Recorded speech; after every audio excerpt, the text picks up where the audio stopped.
Your children don't need you 100% of the time. They don't need you even 75% of the time. I would say 50% of the time, your children are going to need your help. So let's get into it. Today, I want to talk to you about why you should ignore your children and how you should do it in a healthy manner. And that coming from a mother of four, so I have my share of experience. Let's get right into it. So the benefits of not always being there for your children. There are so many benefits. I cannot even emphasize enough to just explain how important it is to leave your children be. Just let them breathe. They don't always need to be entertained. They don't always need to have you around. They don't even have to have their friends always around. They need to learn how to be on their own. There's nothing wrong with spending some quiet time by yourself. So don't always impose on their space. Make sure they have their own safe space where they know that they won't be bothered. So make sure you knock on their door, which is extremely important when you have teenagers. I already made that as a habit because if I knock on their door, they're gonna knock on my door when they go into my bedroom. So here are 5 reasons why you should be ignoring your children in a healthy manner.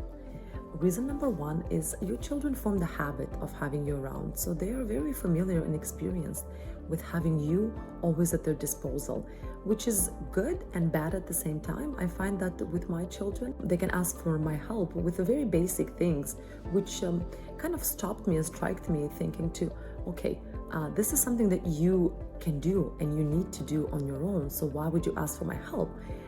Then I did a little bit of research and I educated myself in the fact that your children are so used to having you around and they're so used to asking help with every little thing that they don't know how to exist without your presence and without your help in their life. So by ignoring their requests, you actually give them the possibility of freedom. You give them the possibility of learning a new thing on their own. And you will see that's going to improve their behavior, that's gonna raise up their self-confidence. It's an extremely good habit to have when it comes to your children. Number 2 is don't be too available to your children. You do need to have certain boundaries and they need to know that when you have your time and when you have time together. I'm not talking about infants and I'm not talking about like very little children that they do require their mother 24/7. I'm talking when you're trying to teach your children how to be a little bit more independent, how to do certain things on their own, how to grow, how to tie their shoes, how to put on a jacket. I'm talking here about toddlers and teenagers at the same time. With teenagers, it's a little bit more different. But with toddlers, I find that I just give them that little push. I don't necessarily just stop helping them all together, but I will do it gradually. Like I would help with one shoe and then let them put the other shoe themselves. I would help with one mitten and then they can do the other one themselves. So it's the little things. Don't just drop everything and don't help them at all. Just teach your children step by step that if they cannot do something, you will always be there to help them, but they should really learn how to do certain things on their own. Number 3, it develops a sense of independency. Your children need to be independent, whether you want it or not. Basically, as a mother, you need to run out of jobs. When they're babies, your job is to feed them, is to put them to sleep. When they grow into toddlers, your job is to teach them how to eat on their own. Your job is to teach them how to get dressed on their own. When they're teenagers, your job is to teach them how to get a job. Your job is to teach them how to be cautious with money.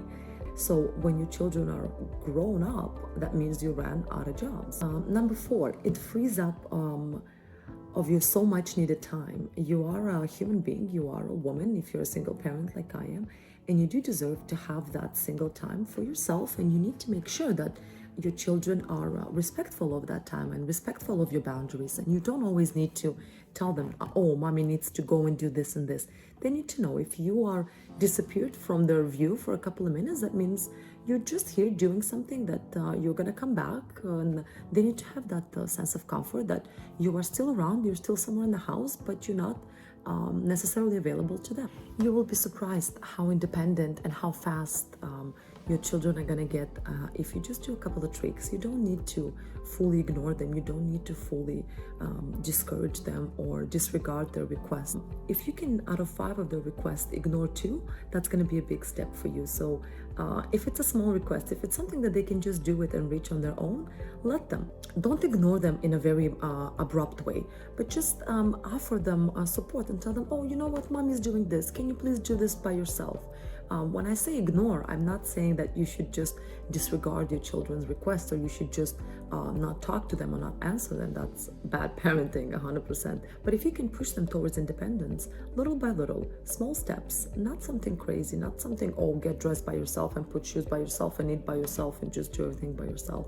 But little steps go a long way.